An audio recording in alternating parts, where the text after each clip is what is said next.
विकसित गाँ विकसित ओडिशा योजनार कार्यकारी को नहीं कोसावणाଠାରେ समिति बैठक अनुष्ठित। नवरंगपुर जिला कोसावणा ब्लॉक कार्यालय स्थित मिनी कॉन्फ्रेंस हॉल ठारे आज कोसावणा ब्लॉक अंतर्गत 26 गोटी पंचायत समिति सभ्य सभ्या को नहीं एक बैठक अनुष्ठित होता देखा मिली। ओडिशा सरकार विकसित गाँ विकसित ओडिशा योजना को कोसावणा ब्लॉक रे तृणमूल स्तर में कार्यकारी करने आज बैठक अनुष्ठित होता देखा समस्त पंचायत समिति को निज निज पंचायत अंतर्गत ग्राम बा वार्ड गुड़िक आवश्यकता अनुଯାयी कंक्रीट रास्ता कलभेट भागवत टंगी ड्रेन निर्माण ओपन जिम खेल पड़िया और अन्य ग्रामवासी आवश्यक को दृष्टि रखी प्रकल्प निर्माण कर गोष्ठी उन्नयन अधिकारी को तुरंत देवाई परामर्श देखा मिली। आज बैठक में कोसावणा गोष्ठी उन्नयन अधिकारी आशीष त्रिपाठी ब्लॉक अध्यक्ष सर्वेश्वरी माझी ब्लॉक उपाध्यक्ष जोगेन्द्र स्वाई नवरंगपुर सांसद प्रतिनिधि सुरेश कुमार पात्र डाबुगां विधायक प्रतिनिधि बद्रीनारायण सिंह नवरंगपुर विधायक प्रतिनिधि वीरेन्द्र पूजारी ब्लॉक 26 गोटी पंचायत समिति सभ्य सभ्या सह पंचायत कार्यनिर्वाही अधिकारी ग्राम रोजगार सेवक और सरकारी जंत्री उपस्थित रही देखा मिली। आगामी दिन मान विकसित गाँ विकसित ओडिशा योजना को ब्लॉक रे सफलतार सह कार्यकारी अंचल विकास दिगरे विशेष ध्यान दिज्व बोली कोसावणा गोष्ठी उन्नयन अधिकारी श्री आशीष त्रिपाठी मत प्रकाश करथिबा देखा देछि।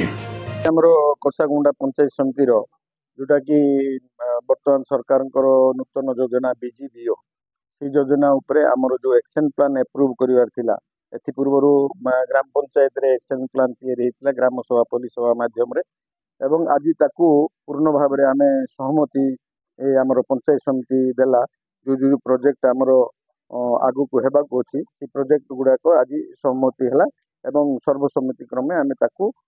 ग्रहण कलु। प्रथम थर जेहेतु आम लोकसभा सांसद मो उपर विश्वास और भरोसा रखिक मत जो एमपी प्रतिनिधि देते धन्यवाद प्रथम जनइबी। आमर जी आमर जिला स्तरीय तथा एमएलए आम गौरी माझी जी जो मैंने अच्छा आमर समस्त जो जेहेतु मो प्रति आंतरिकता थिला आ मु करि बोली विश्वास करके मत ये पदवी देथिबारु प्रथम से माने धन्यवाद।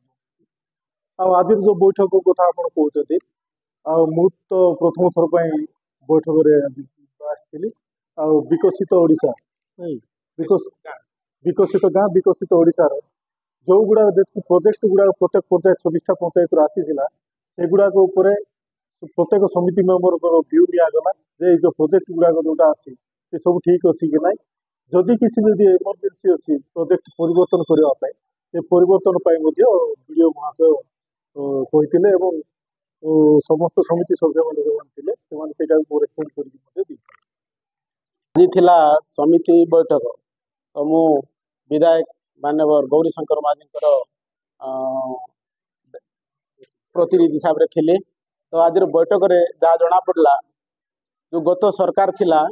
जो बहुत काम पेंडिंग रही जाए पेंडिंग काम कूटा हो पारि ना तेणु वर्तमान ओडिशा सरकार वर्ष को 1000 टंका खर्च कर 5 वर्ष 5000 कोटी टका खर्च कर विकसित गाँ विकसित ओडिशा पाए। तो ये कार्य एपर्यंत गाँ गड़ी पहुँची पारि ना एठी सरकारी स्तर में पीओ जीओ ये कौन दायित्व एपर्यंत नहीं ना। तो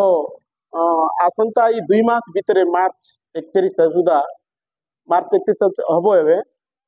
सुधा जदि काम को जो सफल न करती तो आमर हिताधिकारी मान बहुत असुविधा रहे। तेणु आज बैठक में मुझे अनुभव कली वीडियो महाशय आम जो प्रतिश्रुति देले ये प्रतिश्रुति कार्यकारी नए निश्चय एमएल एमपी मान गोचराते जनवाक बाध्य हो।